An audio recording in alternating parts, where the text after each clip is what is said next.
toutes. Moi, c'est Marie Meyer. Bonjour. Je vous présente Guillaume Sorgue, le formateur sur la création d'entreprise et la reprise d'entreprise.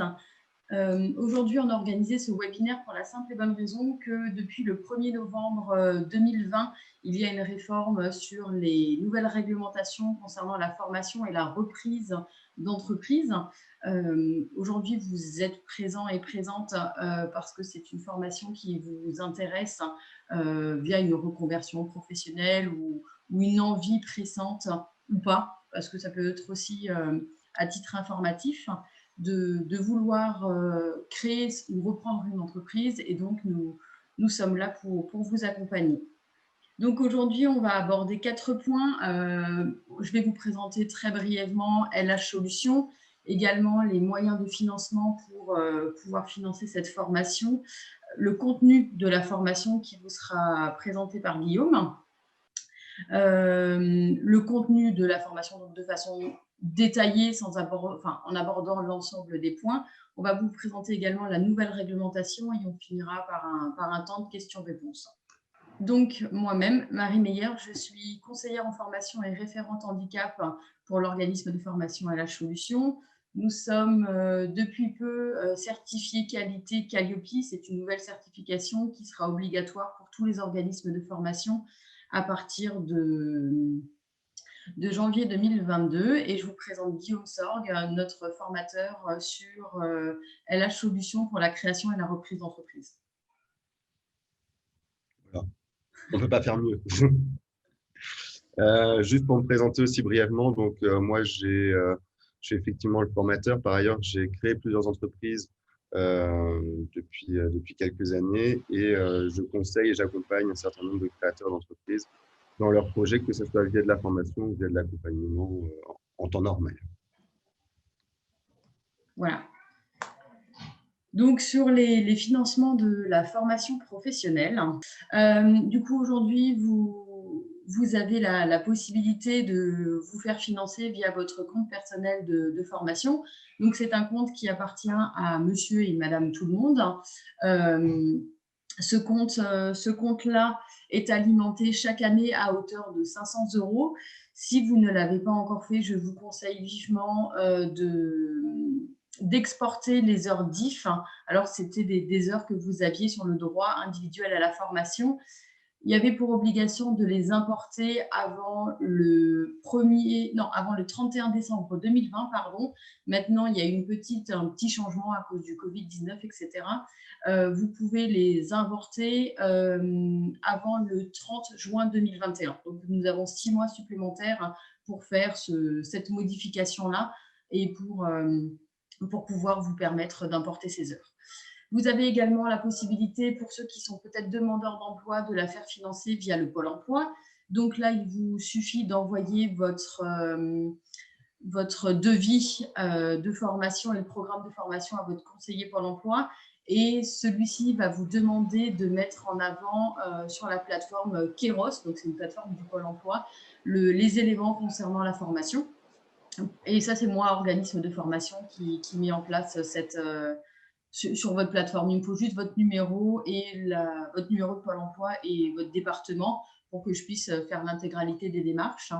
Et après, la troisième possibilité est via un fonds propre.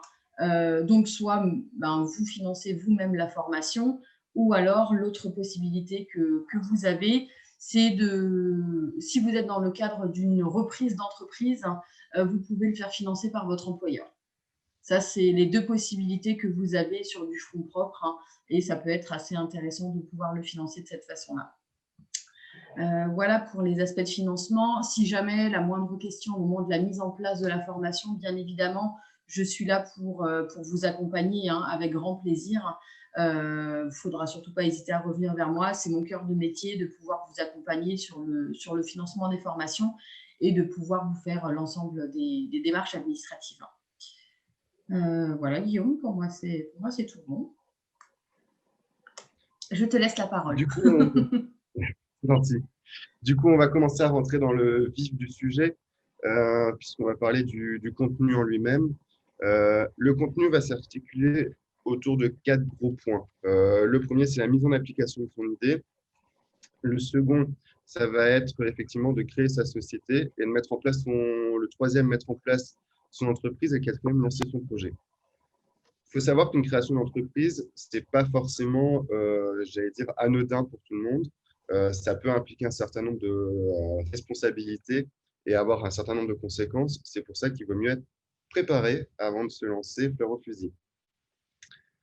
Du coup, si on rentre dans le contenu de la formation, on va tout d'abord parler, j'allais dire, de la mise en application de l'idée.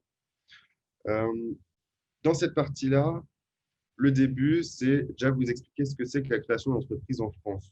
Comment ça se porte. Il faut savoir que la création d'entreprise en France est en croissance maintenant depuis un certain nombre d'années. Pourquoi? Parce que ça répond, j'allais dire, à une certaine, un changement de mentalité, dirons-nous. Beaucoup plus de personnes veulent entreprendre et la France a mis beaucoup plus de moyens aussi pour permettre aux particuliers du coup, de devenir entrepreneurs.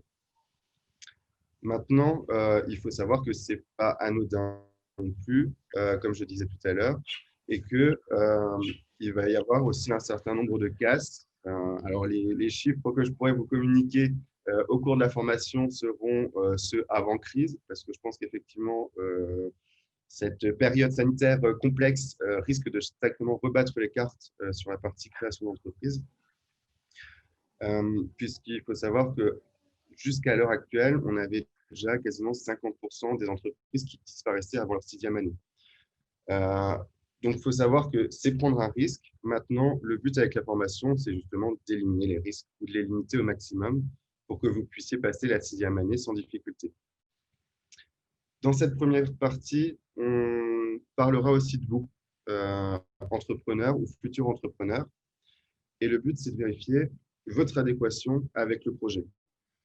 Pourquoi? Parce qu'il est important de se rendre compte avant de se lancer, j'allais dire, des points qui peuvent être un frein ou qui peuvent nous ralentir dans notre projet parce que c'est des points qu'on ne connaît pas, des compétences qu'on n'a pas encore eu l'occasion de mettre en place. Et c'est justement de faire un état des lieux précis afin que vous ne vous retrouviez pas en pleine création d'entreprise coincé parce qu'il vous manquait une compétence que vous n'avez pas pu identifier plus tôt. À l'inverse, ça sera aussi de mettre en avant les points sur lesquels vous avez j'allais dire, un avantage pour votre création d'entreprise parce que vous connaissez soit des spécificités métiers, soit à l'inverse parce que vous avez des compétences ou un savoir-faire, un savoir-être qui fait que justement votre création d'entreprise pourra se baser sur celle-ci. Une fois qu'on aura vérifié, j'allais dire, cette adéquation projet-profil, on va vraiment travailler sur l'idée. Il faut savoir qu'une idée, ça se mûrit, elle évoluera tout au long, j'allais dire, de votre vie d'entrepreneur. Le but, c'est de définir le point de départ. Comment vous concevez votre entreprise au début et de mettre j'allais dire, en lien tous les différents outils, partenaires que vous allez avoir besoin pour vous lancer. Pour faire cela, on va travailler sur un business model Canva, qui est un outil que vous communiquerez. Là, le but, c'est sur une feuille A4, être capable d'avoir tous les différents points qui regroupent votre projet. À la fois vos partenaires, à la fois vos clients, à la fois, j'allais dire, vos coûts, vos ressources clés. On va essayer, sur cet outil, d'être capable de vous dire comment attaquer votre projet et quels sont les différents points sur lesquels vous allez devoir travailler par la suite. Une fois qu'on aura défini votre idée et que celle-ci sera totalement claire, on parlera du pitch. Il faut savoir que l'un des choses les plus difficiles à mettre en place, c'est d'arriver à exprimer clairement son projet. Pourquoi? Parce qu'on a plein d'idées, on veut tout raconter. Il n'est pas toujours évident d'arriver à faire quelque chose de synthétique. Donc, dans la partie sur l'idée, on va essayer justement de travailler ce discours. Comment présenter brièvement son projet. Donc, on va travailler sur un elevator pitch. L'elevator pitch, il faut savoir qu'en fait, c'est quelque chose qui vient des États-Unis. L'idée, comme son nom l'indique, c'est d'être capable de présenter son projet entre 2 étages d'ascenseur. Du coup, c'est quelque chose d'extrêmement court qui dure tout juste 30 secondes. Et en 30 secondes, il faut être capable d'exprimer suffisamment clairement et de façon suffisamment percutante son projet pour que l'interlocuteur, entre ces deux étages d'ascenseur, ait envie d'en savoir plus et envie de vous revoir pour justement parler du projet et rentrer davantage en détail. Pour cela, en fait, la méthode principale est de dire on va énumérer un fait qui sera suffisamment impactant pour que la personne accroche. On va ensuite détailler son projet, son idée et la réponse qu'on apporte à ce besoin qui a été ciblé. Et enfin, on conclura en justement indiquer le point qui notre besoin actuel. Si vous voyez votre banquier, le point de conclusion ne sera pas le même que si vous voyez par exemple un ami en soirée. Donc ce pitch-là, on va justement le travailler dans cette partie pour que dès la première partie de la formation, vous soyez justement capable de pouvoir présenter et parler de votre projet aux différentes personnes que vous croiserez. Si vous avez des questions, vous n'hésitez pas. Marie prend la relève. Soit vous les tapez, sinon on n'est pas. Alors pour l'instant, j'ai aucune question. On peut faire une petite aparté. Si vous avez des questions, n'hésitez pas.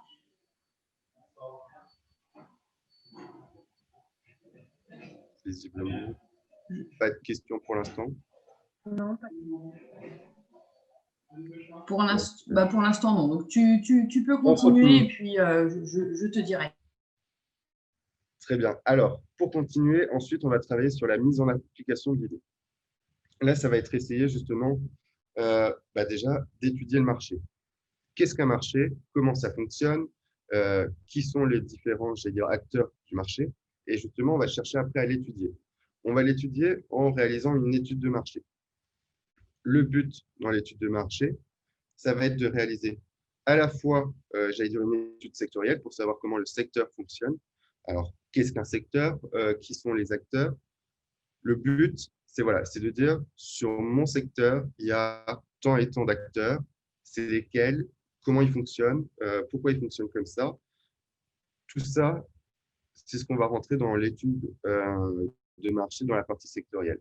Ensuite, on va aborder toute la partie qualité et quantitative. Là, le but, ça va être justement de définir quel est mon prospect, quel est mon futur client, et cela via plusieurs moyens. On va pouvoir procéder à des sondages, donc ça va être sur la réalisation des sondages, comment on le fait, quels sont les outils. Le but, c'est aussi que je vous donne des outils qui vous permettent de le mettre en application. Pourquoi? Parce qu'effectivement, ce n'est pas toujours évident de savoir comment faire un sondage, comment le diffuser. Le but, c'est qu'une fois que vous ayez la formation, vous ayez tous ces outils et que si vous n'avez pas forcément le temps de le faire pendant la formation, c'est qu'à la fin de la formation, vous puissiez tout mettre en application directement pour que vous puissiez vous lancer rapidement si vous le souhaitez. Donc, dans l'étude quantitative, on va du coup parler des clients. Donc, on va avoir effectivement l'aspect sondage, mais on va avoir aussi la partie entretien. Là, c'est de vous expliquer comment on réalise un entretien dans le cadre d'une étude de marché. Quelles sont les questions qu'il faut poser, comment il faut les poser aussi, puisqu'on verra que les questions fermées, ce n'est pas forcément la bonne méthode quand on procède à des entretiens. On verra ensuite toute la partie concurrence.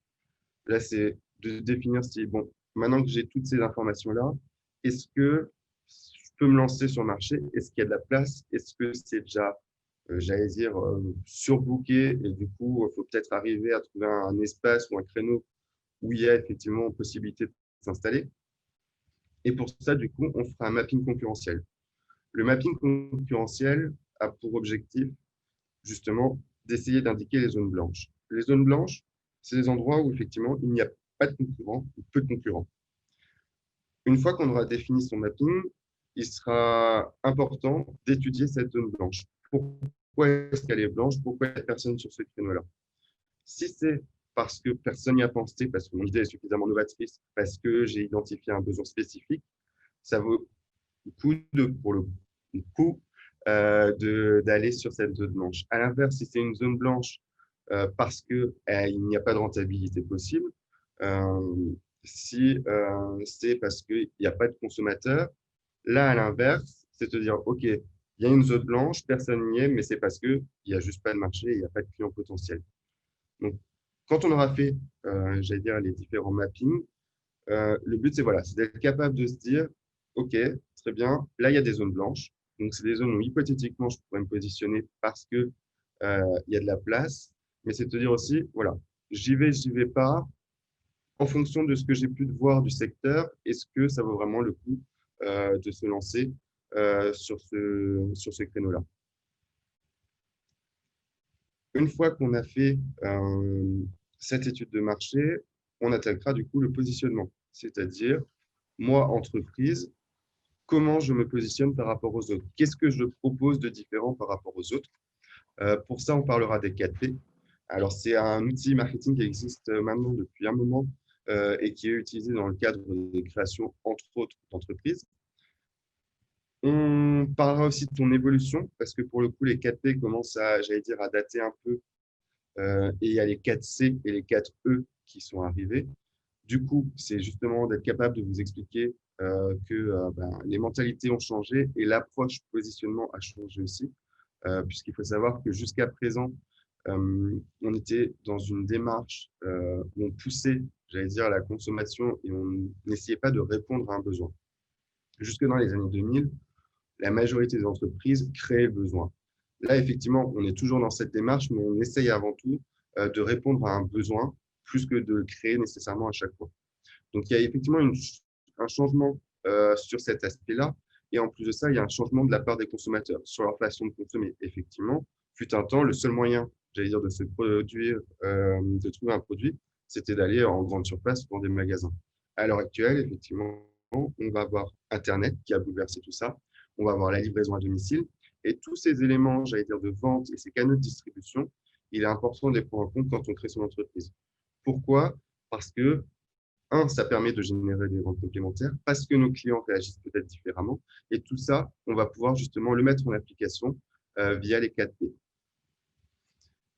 Si on parle du positionnement encore, on peut se rendre compte aussi qu'il y a un changement sur la façon dont les consommateurs achètent. On n'est plus dans un achat où le prix prime. En fait, c'est plus le coût, j'allais dire la réponse à un besoin. Donc, le prix peut être excessif du moment où vous tirez un avantage où votre expérience client est sympathique, vous allez plus facilement consommer ce produit-là. Et c'est des choses que justement on va voir pendant la formation pour que vous puissiez, lors de l'élaboration de votre idée, le prendre en compte et du coup, justement, l'appliquer à votre projet. Une fois qu'on aura vu tout ça, on va rédiger un business plan et un executive summary. Le business plan, ça va être votre outil en tant qu'entrepreneur, ça va être un peu votre passeport, votre laissez-passer auprès de vos différents interlocuteurs. Pourquoi? Parce que le business plan, c'est un récapitulatif en fait de tout ce qu'on aura vu jusque-là. Tant sur le marché, votre concurrence, le positionnement, mais aussi sur votre idée en elle-même et comment vous répondez aux différents besoins qui ont pu être ciblés jusque-là.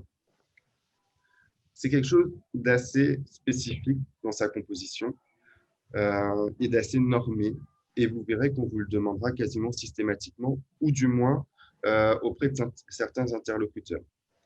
Le but, c'est de pouvoir parler avec une base solide à toutes les personnes que vous allez pouvoir croiser lors de votre création d'entreprise. Donc, ça va être vos banquiers, par exemple, parce que vous aurez peut-être besoin de vous financer, vous allez peut-être voir votre banquier. L'une des premières choses qu'il va vous demander, c'est un business plan. Vous en aurez également besoin peut-être pour aller voir certains fournisseurs, pour justement pouvoir justifier de la viabilité de votre projet et, j'allais dire, de la nécessité de travailler avec tel ou tel prestataire sur ce projet-là. Donc, le business plan va être extrêmement important. C'est quelque chose de très long pour le coup à rédiger, mais c'est votre point de départ. Dans le business plan, il va y avoir également toute la partie financière. Donc, on va commencer à voir qu'est-ce qu'un compte de résultat, qu'est-ce qu'un bilan prévisionnel. Alors, je sais que ça peut faire peur. En général, c'est la partie qui inquiète le plus de personnes, puisque dans les craintes principales des entrepreneurs, ça va être effectivement toute la partie administrative et toute la partie fiscale, et donc comptable. Il faut savoir qu'en soi, quand on nous l'a expliqué, après, ça devient beaucoup plus simple et beaucoup plus compréhensible. Ce n'est pas parce qu'on a peur des chiffres qu'on ne peut pas réaliser une partie financière. Là encore, je vous donnerai un certain nombre d'outils pour que vous puissiez le faire de façon le plus simple possible, sans pour autant avoir, j'allais dire, toutes les connaissances que peut avoir un comptable sur le sujet. C'est absolument pas le but. Le but, c'est qu'en tant qu'entrepreneur, vous soyez capable justement de le comprendre, de le rédiger, sans pour autant que ça soit, j'allais dire, des documents comptables que vous utiliseriez par la suite. Maintenant, si la comptabilité, c'est votre truc, rien ne vous empêche de rentrer extrêmement dans les détails sur ces parties-là. Guillaume, je te propose qu'on fasse Oui. un petit point pour voir si jamais il y a des questions sur tous les points que tu as abordés, ce qui peut être intéressant. Je suis tout oui.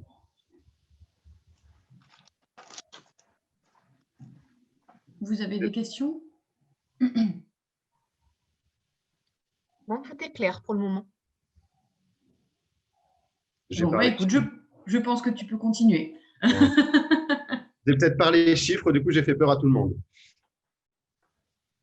Ils sont encore là, ne t'en fais pas. Vous m'entendez pas? Si, non, là, maintenant, on vous entend. Ah, ok.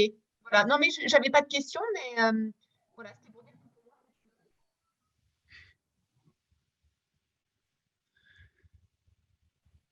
Du coup, je vais reprendre si c'est bon pour tout le monde. Oui, je pense. Alors, du coup, une fois qu'on a fait le business plan, on va faire un executive summary. L'executive summary, en fait, c'est votre business plan, mais en résumé. Là encore, c'est quelque chose de très normé qui va être un peu comme votre elevator pitch, mais version écrite.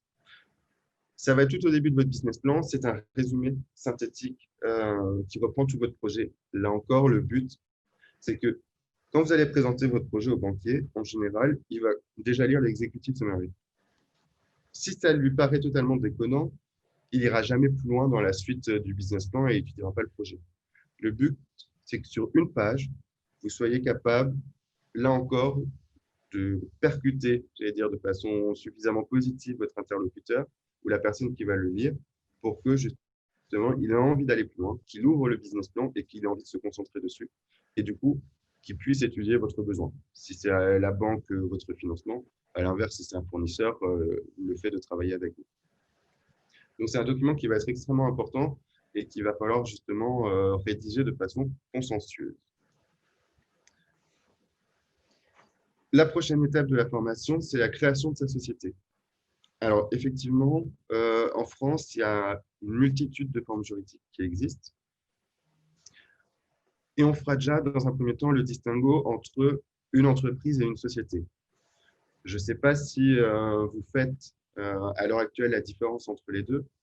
Il faut savoir qu'une entreprise, c'est une entité juridique sur laquelle l'entreprise et l'entrepreneur ne font qu'un. Il n'y a pas de distinction fiscale entre les deux. À l'inverse, les sociétés, on va créer une personne morale, c'est-à-dire qu'on crée une nouvelle entité qui aura, j'allais dire, son propre numéro fiscal, qui aura son propre fonctionnement, qui aura sa propre réglementation. Et du coup, c'est déjà d'essayer de définir, est-ce que dans le cadre de mon projet, il vaut mieux que je m'oriente vers une entreprise ou vers une société. On verra du coup dans ce cadre-là les différentes sociétés. Donc, il faut savoir qu'en France, on a effectivement plusieurs typologies de sociétés. Donc, on va avoir les entreprises individuelles à responsabilité limitée, les sociétés à responsabilité limitée ou encore appelées SARL, les SAS, donc les sociétés par action simplifiée, et les SA, donc les sociétés anonymes. On parlera aussi d'autres formes rapidement qui sont peu utilisées. Pourquoi? Parce que elles répondent à des critères d'entrée qui font que on les utilise très peu. Néanmoins, si votre projet, je pense par exemple, est d'ouvrir un tabac, la forme juridique la plus utilisée est la SNC. Pourquoi? Parce que c'est, j'allais dire, une obligation légale de choisir soit ce statut, soit une entreprise individuelle. Donc, dans ce cas-là, effectivement, on se concentrera spécifiquement sur cette typologie de forme juridique. On parlera aussi des auto-entreprises. Pourquoi? Parce qu'ils ont un fonctionnement un peu différent des autres. sur plusieurs aspects. Donc, on rentrera vraiment dans le détail sur la partie création, mais aussi sur la partie, j'allais dire, gestion de l'entreprise. On parlera ensuite des associés. Est-ce que je lance mon projet seul ou pas? Quelles sont les conséquences quand on entreprend à plusieurs? Qu'est-ce qu'il faut faire attention? Et principalement la rédaction des pactes d'associés, le cas échéant. Pourquoi? Parce que quand on crée une entreprise, faut savoir que en général, tout va bien au début et c'est quand il y a des difficultés que là, les problématiques arrivent. Du coup, un pacte d'associés, c'est de répondre, d'anticiper à tous les problèmes qui peuvent survenir au cours du fonctionnement et, j'allais dire, de la dissolution de l'entreprise. Donc, ça va être effectivement prévoir comment les différents associés peuvent sortir, comment on revend les actions qui composent la société, comment on la dirige, est-ce qu'il faut des majorités absolues, est-ce qu'il y a des, j'allais dire, des organismes au sein de la société pour diriger. On peut parler des conseils d'administration, par exemple. Tous ces éléments-là, on va les voir justement dans cette partie-là. Et enfin, je vous donnerai dans la partie création de société tous les documents nécessaires pour créer votre entreprise et les différentes étapes et les différents organismes qu'il est nécessaire de voir justement pour créer son entreprise et pour que celle-ci puisse prendre vie. Une fois qu'on a défini tout ça et qu'on a créé sa société, c'est comment on la met en place. Et là, on va attaquer d'autres sujets. Le premier et l'un des plus, j'allais dire, attendus en général, c'est la partie financement. Il faut savoir qu'en France, principalement, il y a une multitude de façons de financer son entreprise. On va parler de Love Money. Love Money, c'est brièvement ce que vos amis et votre famille peuvent vous apporter pour lancer votre projet. On va parler de crowdfunding. C'est comment on demande principalement aux particuliers de financer son projet. Ça peut être à la fois via des dons, via j'allais dire des dons contreparties, ça peut être des crédits ou ça peut être des prises d'action. Du coup, c'est également dans ce cadre-là de vous donner un certain nombre de noms de plateformes qui justement fonctionnent de cette façon-là afin que si demain vous voulez faire un crowdfunding, vous ayez déjà des pistes pour savoir, voilà, cette plateforme correspond à mes attentes et du coup, je vais pouvoir proposer mon projet de tout. Il faut savoir que c'est quelque chose qui se fait et qui doit se réfléchir. On ne peut pas juste mettre son projet dessus et dire, bon, bah, voilà, maintenant j'attends qu'il se tombe. Il y a derrière tout un plan, entre autres marketing à mettre en place. Et c'est des choses qu'il faudra qu'on aborde lors de cette formation, justement, pour pas que vous lanciez, je vais dire, fleur au fusil dans le combat. L'autre moyen de se financer, ça va être effectivement de faire des levées de fonds. Là encore, sur les modalités, il peut y avoir plusieurs possibilités, mais on y reviendra lors de la formation.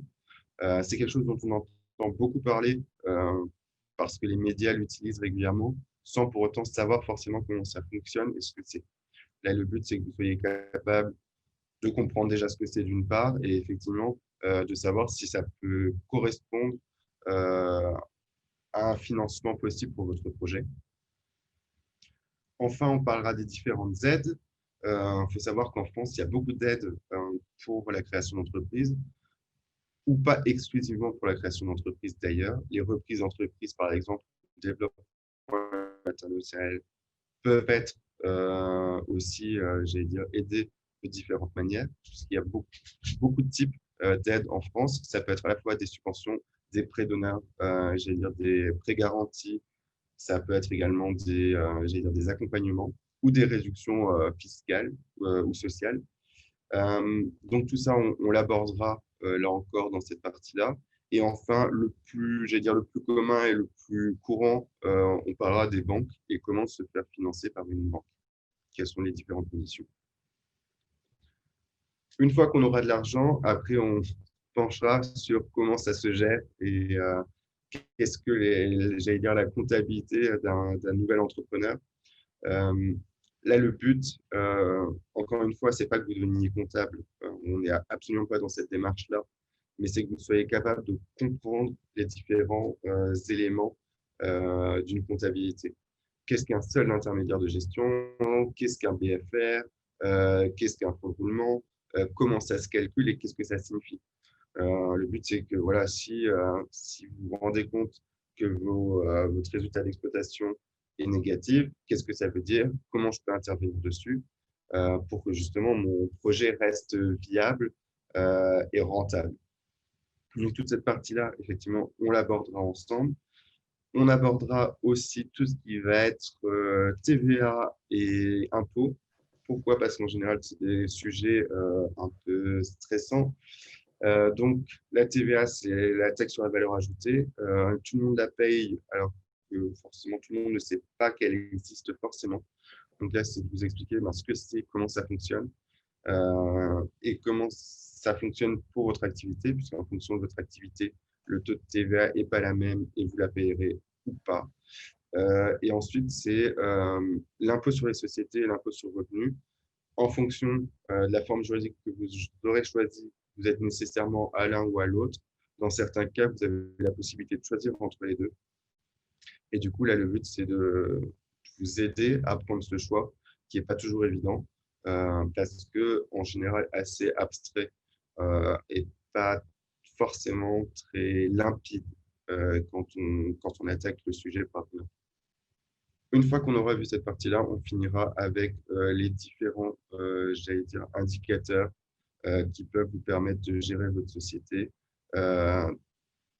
sur tout ce qui va être taux de marge, par exemple. Faire la différence entre qu'est-ce qu'un bénéfice, qu'est-ce qu'une marge, qu'est-ce qu'un chiffre d'affaires et essayer, j'allais dire, de donner des définitions correctes à certains mots qui sont passés dans des abus de langage qu'on utilise souvent. Du coup, voilà, c'est que vous soyez capable de comprendre correctement ces différents points et que vous soyez surtout capable de calculer votre rentabilité future, que ce soit de faire la distinction déjà entre un coût et un prix d'achat. En temps normal, par abus de langage, on dirait que c'est la même chose, alors qu'absolument pas. Et si vous ne faites pas la différence quand vous calculez vos prix, vous risquez d'avoir des surprises à l'arrivée. Donc là, le but, justement, c'est que vous soyez capable aussi de fixer un prix qui vous permette de faire vivre votre entreprise par la suite sans vous retrouver dans le négatif systématiquement, que ce soit tous les mois ou à la fin de l'année. Dans lancer son projet, là, pour le coup, c'est clairement qu'est-ce que je fais et qu'est-ce que j'ai besoin dans un premier temps. Du coup, dans le lancement du projet, on va voir plusieurs choses. On va déjà attaquer tout ce qui est documents légaux. Qu'est-ce que j'ai besoin dès le départ pour pouvoir lancer mon activité? Du coup, on va parler de choses qui peuvent sembler extrêmement simples et, j'allais dire, bêtes comme ça de prime abord. Mais derrière, il faut savoir que c'est des points qui sont réglementés. Je pense par exemple à la facturation. Il y a différents points qui sont nécessaires sur une facture pour que celle-ci soit valable. Si vous oubliez ne serait-ce que l'un de ces points, c'est 15 € par point oublié, ce qui peut aller très vite si vous les oubliez tous. Donc voilà, donc ça va être effectivement vous donner des trames et les différents éléments à faire figurer sur vos différents documents. Donc effectivement, on a parlé de la facture, mais ça va être les contrats aussi. Quels sont les différents types de contrats? Je vous donnerai entre autres un modèle de contrat de prêt pour, par exemple, si vous faites de la love money, vous ayez un document déjà existant et que vous n'avez pas besoin de chercher, de trouver des choses qui ne sont pas forcément toujours, j'allais dire, exactes. On rentrera aussi dans le détail du pacte d'associés puisqu'on l'abordera effectivement dans la création de la société sur l'aspect, j'allais dire, pratico-pratique. Là, on rentrera sur le détail du pacte d'associés en lui-même et toutes les différentes clauses qu'on peut inclure dedans. On parlera également de la rédaction des CGV, des CGU. Comment on les rédige? Est-ce que je peux faire un copier-coller ou est-ce que ça a besoin d'être spécifique à mon activité?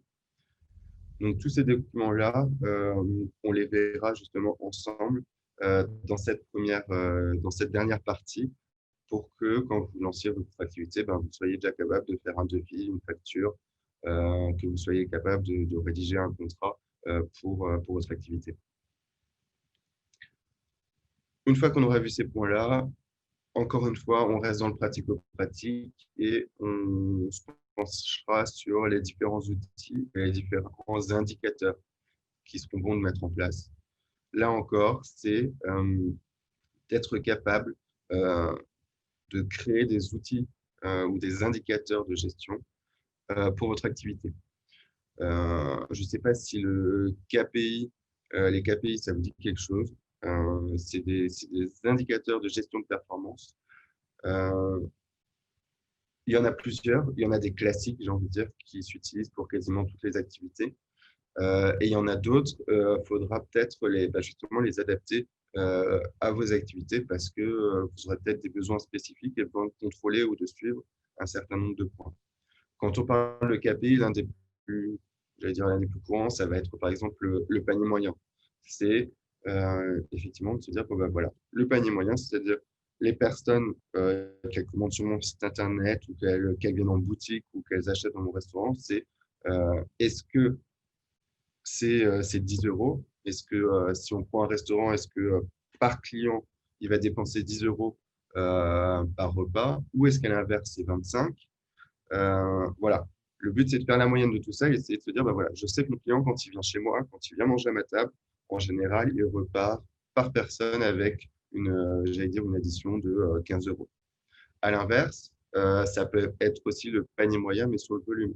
Si demain, vous avez une boutique, c'est de savoir, est-ce que en moyenne, est-ce que le client il sort avec un article, 2 articles, 3 articles?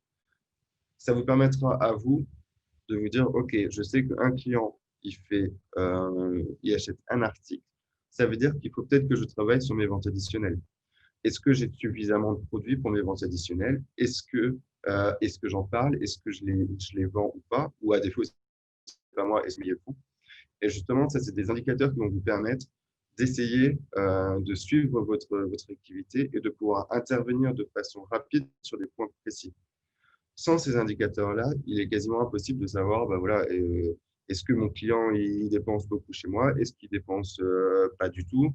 Est-ce qu'il achète 20 articles, mais 20 articles pour 1 euro? Est-ce que c'est 20 articles pour 200 euros? Toutes ces informations-là, vous les aurez. Et du coup, ça vous permettra de suivre votre activité.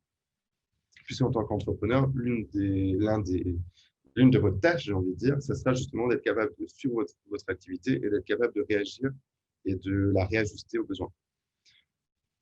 En plus des KPI, on parlera des différents outils que vous pourrez avoir besoin. On parlera des CRM pour pouvoir gérer justement votre activité et avoir des KPI le cas échéant. Mais on parlera également de la création d'un site internet, d'une charte graphique. Je vous donnerai différents, outils, que ce soit à la fois pour de la gestion ou à la fois pour de la création d'outils type site web. Tout ça, le but, c'est justement que vous soyez capable de prendre vos décisions en tant qu'entrepreneur. C'est vous qui allez prendre la tête de votre future société et du coup, ça va être à vous de la diriger. Et le but de cette formation, c'est justement que vous soyez capable de vous positionner en tant qu'entrepreneur et de faire les bons choix. Une fois qu'on aura vu ça, on se concentrera sur comment choisir ses prestataires. Est-ce qu'il faut que je prenne un prestataire? Est-ce que je le fais moi-même? Est-ce que j'embauche quelqu'un? C'est des questions qui vont être vite, problématiques pour vous, entrepreneurs, puisque on n'a pas forcément des fonds énormes pour entreprendre. Et du coup, on va justement chercher à tout faire soi-même. C'est pas forcément la même façon. Et là, justement, c'est vous permettre, de faire ce choix entre est-ce que je le fais moi-même, est-ce que je le fais faire, est-ce que j'embauche quelqu'un, entre autres, en étant capable de calculer ce que ça me coûte de le faire faire, est-ce que ça me coûte si je le fais moi-même. Et de voir justement comment c'est intégré dans le business plan, est-ce qu'on l'a intégré, et justement de pouvoir, le cas échéant, prendre la décision. Ensuite, on continuera avec un rétro-planning sur comment se lancer. Quelles sont les différentes étapes du lancement de ma société? Quand dois-je faire quoi? Quelles sont les étapes clés à ne pas louper non plus, puisqu'il peut y avoir certains délais, entre autres, pour certaines démarches. Du coup, là, c'est vraiment d'essayer de te dire, bah voilà, si demain je dois me lancer, il faut que je commence 6 mois, 1 an, peut-être 10 ans avant, sait-on jamais si votre projet est extrêmement complexe.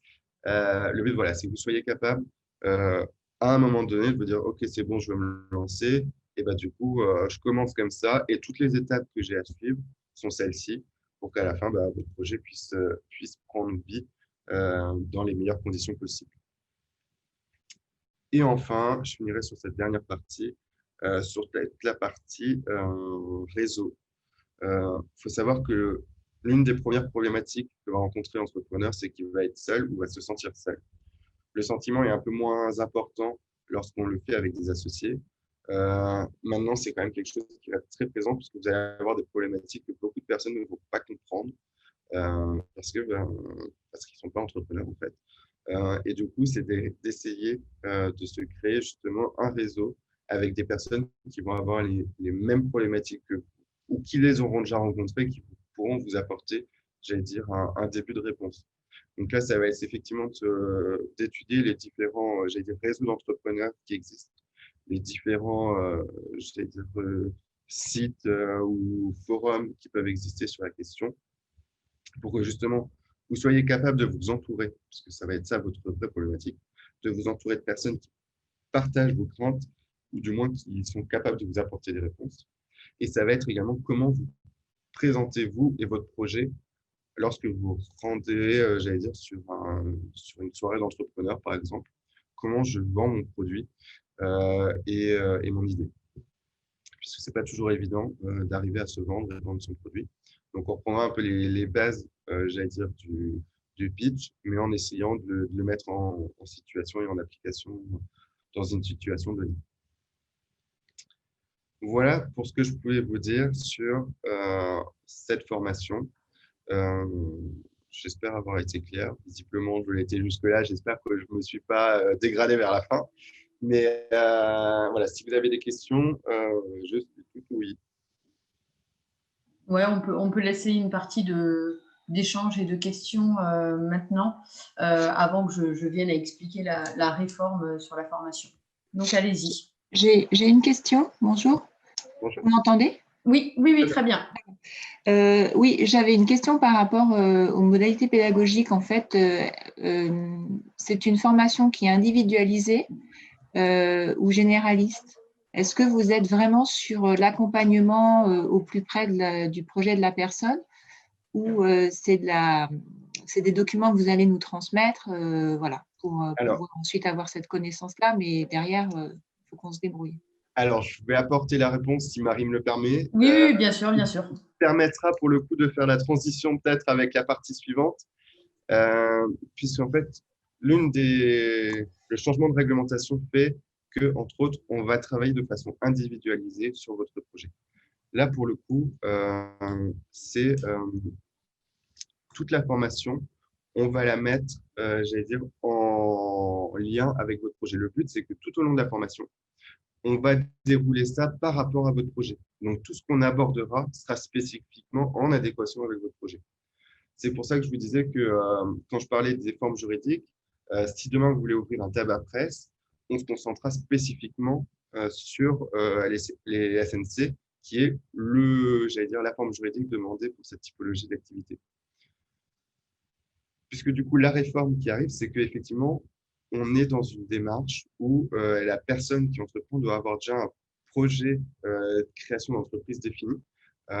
Et le but des formations en création d'entreprise dorénavant est justement de vous accompagner en tant qu'entrepreneur à aboutir ce projet.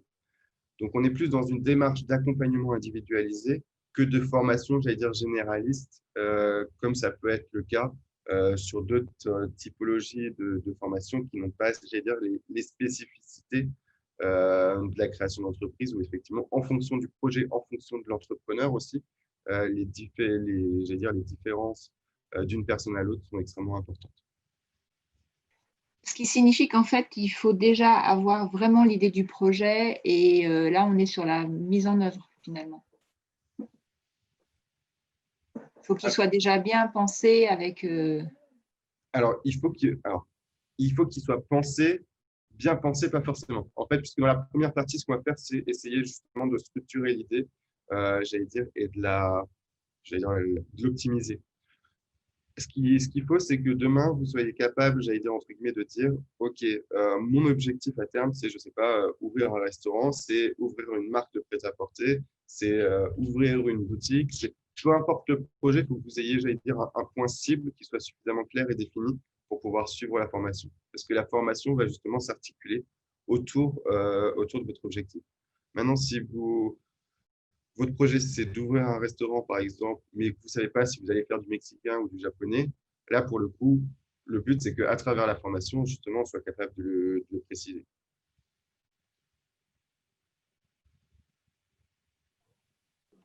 Merci. Je vous en prie. Du coup, Marie, je me suis permis d'introduire la suite. Oui, non, mais c'est très bien. Voilà, alors après, à savoir, là, on est sur la formation de création d'entreprise. Avec LH Solutions, toutes nos formations sont toujours individuelles et sur mesure, hein. Ah, j'ai Elena qui a une question. Alors, attends, voilà. Oui, je prends la suite la question de personne qui a parlé tout à l'heure. Vous avez dit que ce sera plus personnalisé. C'est-à-dire, par exemple, vous avez parlé tout à l'heure de plan provisionnel. Oui. Est-ce que vous aidez de faire le plan provisionnel ou vous juste vous expliquez c'est quoi et après vous dites voilà, il faut aller voir le comptable et c'est comptable qui va vous faire plan provisionnel. Ou vous avez les compétences de comptable pour aller plus loin dans le plan provisionnel. C'est ça mon question. D'accord. Alors, pour répondre à la question, effectivement, les plans prévisionnels, on va effectivement les aborder. Le but, c'est que je vais vous expliquer ce que c'est, comment ça fonctionne. Le but, c'est que vous soyez capable de le faire. Moi, techniquement, je pourrais vous le faire et je pourrais vous le faire. Le but de la formation, c'est pas que je vous le fasse, c'est que vous soyez capable de le faire et de vous aider à le faire le cas échéant. Donc, si vous voulez, on peut effectivement le travailler ensemble.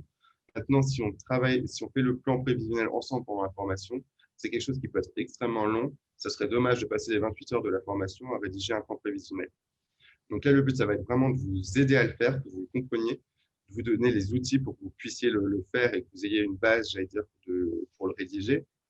Si vous voulez, et c'est ce que j'encourage à faire, c'est toujours de faire les différents, j'allais dire, petits exercices que je vous donne pour que justement on ait l'occasion de revenir dessus et que je puisse vous corriger le cas échéant. Maintenant, si on devait effectivement faire un plan prévisionnel ensemble pendant la formation, on perdrait tellement de temps qu'en fait, on n'aurait pas assez de temps. Il faudrait faire une formation sur 6 mois si on devait rédiger tous les documents ensemble. D'accord, mais au moins vous donnez vous guidez comment il faut faire. Vous n'envoyez pas vers comptable. Ok, c'est bon. Non. Merci. Je vous en prie. Bon, pour l'instant, j'ai plus d'autres questions dans le chat me concernant. Effectivement, ouais, chez LH Solutions, alors là, on est sur la formation de création d'entreprise, mais toutes du coup, je vous disais, toutes nos formations sont individuelles et sur mesure, hein. D'autant plus que sur la création d'entreprise, nous sommes maintenant concernés par une nouvelle réglementation. Depuis le 1er novembre 2020, donc là, ça fait 7 jours hein, que c'est en place. En fait, je vous ai indiqué le texte de loi auquel on fait référence, mais en fait, la partie essentielle qui est mise en avant, c'est que toutes les actions de formation ont pour but que la personne puisse acquérir de nouvelles compétences liées à l'exercice du chef d'entreprise, que ce soit dans le démarrage, la mise en œuvre et le projet de création ou de reprise d'entreprise. L'idée, c'est de ne pas juste vous donner tous les éléments clés en main, de vous dire bon ben voilà, on vous a tout donné, maintenant vous vous débrouillez, quel que soit votre besoin ou votre souhait de création d'entreprise. L'idée, c'est vraiment que le jour où vous allez vous lancer, que vous ayez déjà tous les éléments en main de façon solide et concrète pour que quand vous allez vous lancer, et si vous vous lancez pendant que vous êtes en formation avec Guillaume, hein, tant qu'à faire, mais qu'au moins votre activité soit pérenne et que vous ayez toutes les compétences professionnelles pour être un bon gestionnaire de son entreprise, pour mener à bien son entreprise, et que, comme le disait Guillaume, que pas dans 6 ans, dans moins de 6 ans, votre entreprise disparaisse et que vous ayez ciblé à côté.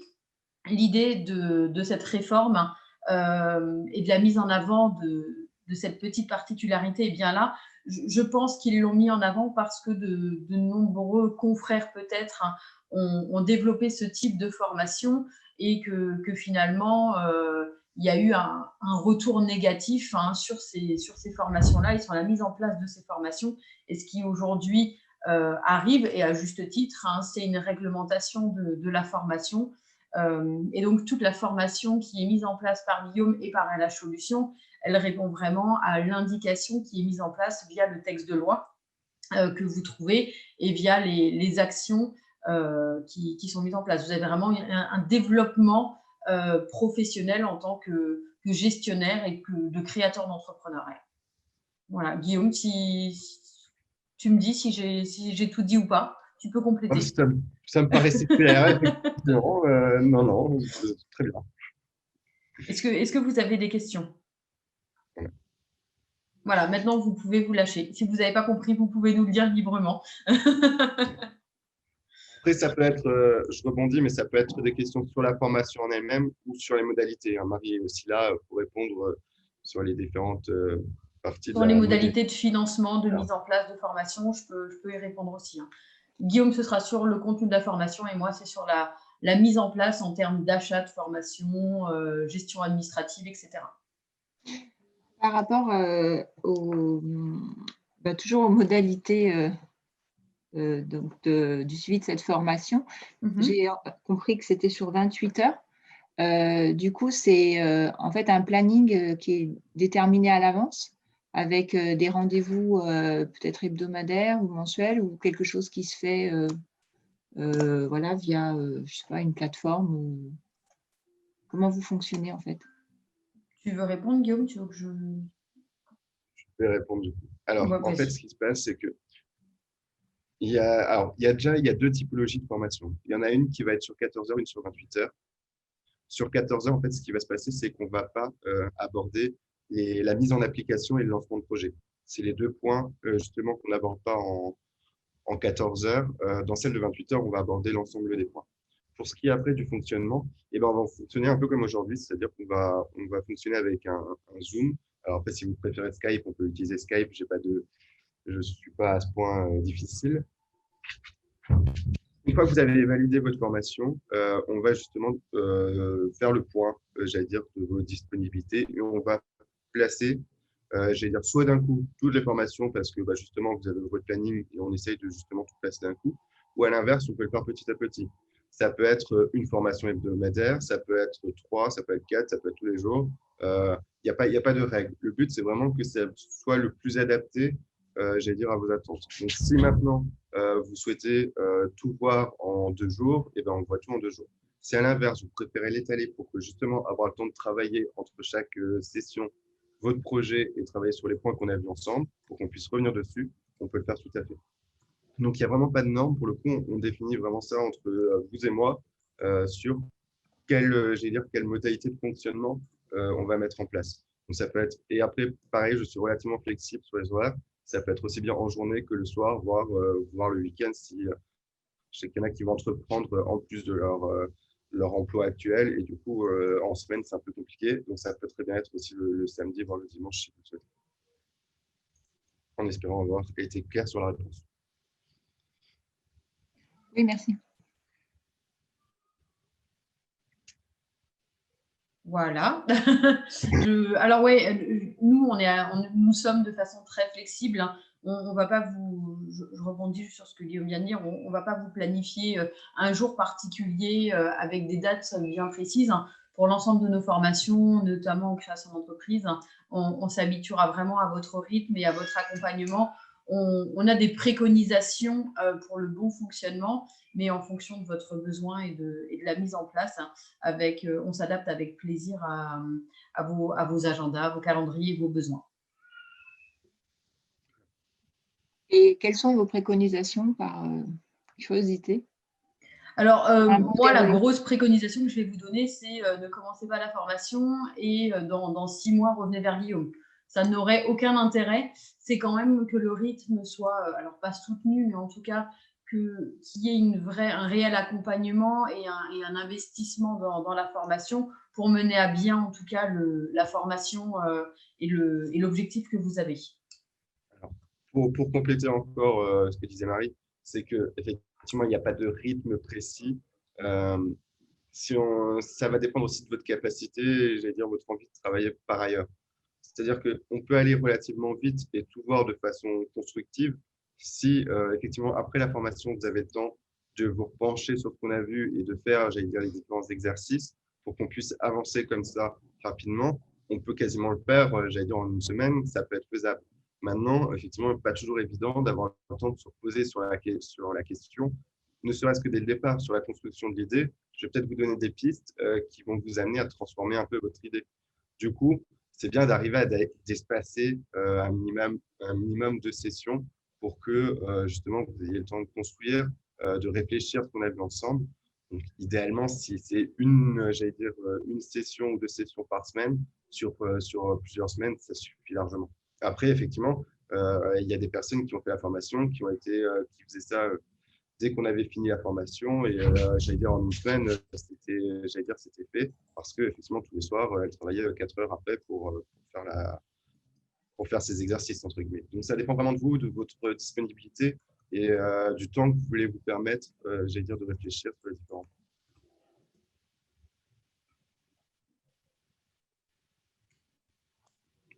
Je rebondis juste sur une question de Alena sur les tarifs de la formation.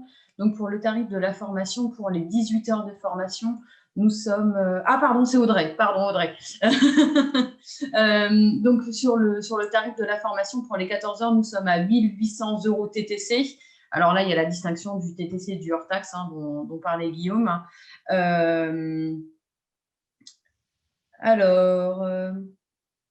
Alors, la question était bien de… Alors, je reprends. La question était bien de Alena, mais en fait, j'ai répondu à Audrey. Donc voilà. Autant pour moi. Donc, je reprends. Les 14 heures de formation sont à 1 800 € TTC et pour les 28 heures de formation, nous sommes à 3 600 € TTC. La formation est finançable par votre CPF, ce que je vous disais précédemment. Vous pouvez également le faire financer si vous êtes demandeur d'emploi via le Pôle emploi. Moi, je peux vous accompagner sur ces thématiques. Et si vous êtes parce que c'est le cas que je rencontre, j'ai une personne qui veut faire une reprise d'activité professionnelle et son employeur peut également prendre en charge une partie de la formation en complétant son CPF. Donc, c'est tout à fait envisageable et tout à fait possible.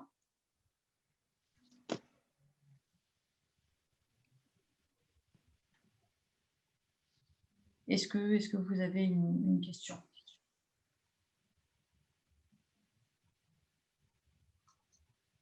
Plus personne? D'accord.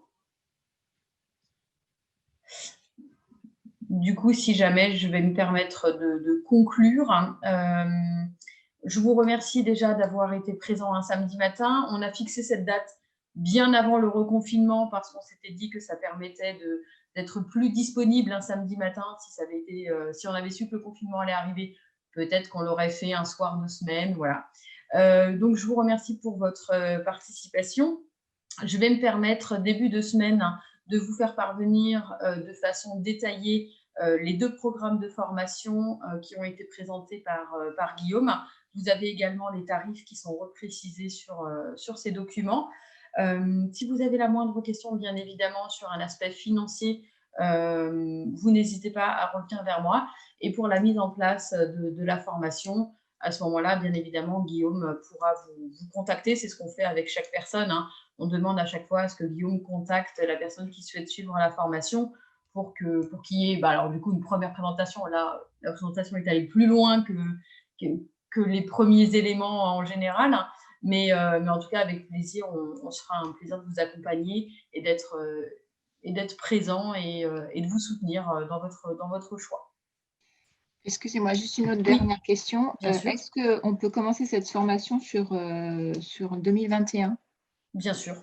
Oui, tout à fait. Vous pouvez la commencer en 2021. J'ai des personnes très souvent via la plateforme Mon compte personnel formation qui visuellement sur la plateforme achètent la formation mais qui la commencent des mois après parce qu'au moins ils savent qu'ils ont acheté la formation, qu'ils ne vont pas perdre alors perdre c'est souvent le grand mot, mais en tout cas ils savent qu'elle est achetée mais ils la commencent, j'ai le cas pour une personne et qui va la commencer 3 mois après. Au moins cette démarche est faite et on sait en interne que la formation démarrera quelques mois après. Moi, de toute manière, quand j'ouvre sur la plateforme Mon compte personnel formation, la formation, une fois qu'elle est achetée, je l'ouvre en général pour au minimum 6 mois. Là, avec le Covid en plus, c'est nécessaire. On sait qu'il peut y avoir des contre-indications pour le bon fonctionnement. Donc, on ouvre vraiment la plateforme et la formation pour une durée sur mesure qui pourra vous permettre alors, soit sur une semaine, soit sur 6 mois, de mettre en place la formation. Voilà. Merci. De rien. Je te laisse conclure, Guillaume, si tu veux. Non, en conclusion, j'ai envie de dire, vous avez fait déjà la première étape, j'allais dire, dans votre projet entrepreneurial, je pense, avec ce webinaire. Vous verrez, entreprendre, c'est quelque chose d'assez fabuleux. On voit plein de choses, on ressent plein de choses et on va faire plein de choses passionnantes. Maintenant, il faut juste être, j'allais dire, armé pour se lancer dans la bataille. Il va y avoir des hauts, il va y avoir quelques bas et mieux vaut être préparé. Mais c'est une fabuleuse aventure. Bah, écoutez, je vous souhaite à tous un excellent week-end. Prenez soin de vous, soyez prudents.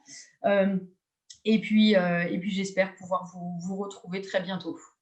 Merci beaucoup.